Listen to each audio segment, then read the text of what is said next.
চল আমরা দুইজন ব্রেকআপ করে নেই, তোর বান্ধবী তো আমি ভালোবেসে ফেলেছি। যা তুই, তোর আমার সাথে প্রেম করতে হবে না, তুই ব্রেকআপ করে নিয়ে যা। সরি টিচার, আমার ভুলেই গিয়েছে, আমার এত তাড়াতাড়ি প্রেম করা উচিত হয়নি। আরে যা, আমি তো নিজেই টিচার।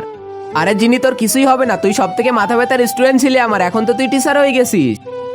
কে পড়াবে ক্লাস 10 এর দুষ্টু বাচ্চাদের? আরে কি দিচ্ছ তুমি আমাকে এইসব? সিরিয়াসলি মিটিং চলতেছে, ওদিকে ফোকাস করো। কেউ কে আসো ক্লাস 10 কে পড়াতে পারবে? আরে হ্যাঁ স্যার, আমি আসি তো। আরে হাত নামাও পাগল, তুমি ক্লাস 10 এর স্টুডেন্টদের পড়াতে পারবে না, ওরা অনেক দুষ্টু। স্যার আপনি টেনশন করবেন না, আমি সামলে নেব। আজকের মিটিং তাহলে এখানেই শেষ হলো। ক্লাস 10 এর ছাত্রদের জিনি ম্যাম পড়াবে।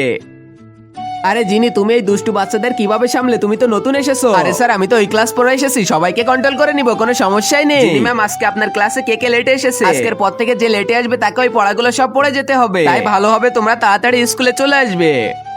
বাচ্চারা তোমরা সবাই ফোন বের করো, আজকে আমরা একসাথে বসে গেম খেলবো। আর বাচ্চারা যখনই ফোন বের করে গেম খেলতে শুরু করে তখনই, আরে সবাই ফোনগুলো এখানে নিয়ে এসো, আমি তো তোমাদের ফোন নিয়ে আসার জন্য এমন বলছি। জিনি ম্যাম, আপনি কি জানেন আপনার স্টুডেন্ট অফিসে চুরি করতে গিয়ে ধরা খেয়েছে? এবার তো ক্লাস 10 এর রেজাল্ট অনেক ভালো হয়েছে, এরা আবার পেপার চুরি করেনি তো। আমার ক্লাসের বাচ্চাদের নিয়ে একদমই বাজে কথা বলবে না। তারপরে যা হলো, আর আগে মহান আল্লাহকে তুমি ভালোবাসলে লাইক এন্ড সাবস্ক্রাইব করে দাও, আর পার্ট 2 দেখতে চাইলে অবশ্যই কমেন্টে পার্ট 2 লিখো।